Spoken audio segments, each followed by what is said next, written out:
అలానే మిస్ఎస్ రావు. జోర్డాన్లో junior NTR Dragon cinema shooting నడుస్తుంది. 3 షెడ్యూళ్లు కీలకంగా నడుస్తున్నాయి. ప్రత్యేకించి బోర్డర్లో ఈ సినిమాకు సంబంధించినటువంటి కొన్ని సన్నివేశాలని చిత్రీకరిస్తున్నారు. అత్యంత అద్భుతమైనటువంటి 3 ఖరీదైనటువంటి సెట్లను వేశారు. అక్కడ షూటింగ్ నడుస్తుంది. ఆ సినిమాకు సంబంధించినటువంటి పోస్టర్ కానీ ఎలాంటి లీకులు కానీ అఫీషియల్గా ఇప్పటి వరకు రాలేదు. అయితే ఈ సినిమాకు సంబంధించి ఎలా ఉంటుంది ఏంటి అనేది ఊహాగానాలు మాత్రం బయటకు వస్తున్నాయి. కల్కి సినిమాలో ఏ విధంగా అయితే పౌరాణికాన్ని టచ్ చేశారో అదే తరహాలో ప్రశాంత్ నీల్ డైరెక్టర్ ఇప్పుడు డ్రాగన్ సినిమాలో కూడా పౌరాణిక ఒక పాత్రను టచ్ చేయబోతున్నారు ఈ సినిమాలో అనేది కూడా వినిపిస్తుంది. అయితే కల్కి సినిమాలో కర్ణుడిగా బాగా రక్తి కట్టించారు ప్రభాస్. మరి డ్రాగన్ సినిమాలో ఏ క్యారెక్టర్లో పౌరాణిక పాత్రను పోషిస్తూ ఉన్నారు జూనియర్ ఎన్టీఆర్ అనేది ఇప్పుడు ఒక చర్చ నడుస్తోంది. ఇంకా లీక్స్ అయితే రాలేదు. ఎన్టీఆర్ బర్త్డే సందర్భంగా కొన్ని పోస్టర్స్ కానీ గ్లిమ్స్ కానీ వచ్చే అవకాశం ఉందని అంటున్నారు. ప్రస్తుతం డ్రాగన్ సినిమా షూటింగ్ అయితే వేగంగా జరుగుతుంది. ప్రశాంత్ నీల్ అతని వ్యూ ఎలా ఉంటుంది సినిమాల్లో అని అంటే పౌరాణికం అనేది టచ్ చేయలేదు ఇప్పటి వరకు అతని జోనర్లో.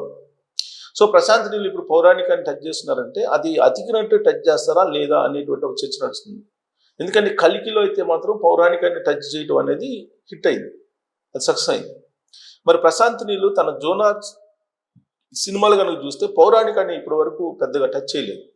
మరి పౌరాణికాన్ని టచ్ చేసేటువంటి క్రమంలో అతను సీన్ని అతికిచ్చినట్టు పెడతారా లేదంటే రొటీన్గా ఉండేదా అంటే డ్రాగన్ సినిమా పూర్తిగా ఒక డ్రగ్ మాఫియా బ్యాక్గ్రౌండ్లో నడిచేటువంటి సినిమా అని చెప్పి అంటూ ఉన్నారు. టాలీవుడ్లో చర్చ నడుస్తుంది.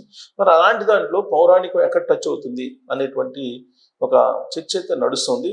అంటే కావాలని ఈ పౌరాణిక సీన్ని పెడుతున్నారా, ఎందుకంటే జూనియర్ ఎన్టీఆర్ పౌరాణికాన్ని పండిస్తారు అనేది ఉంది.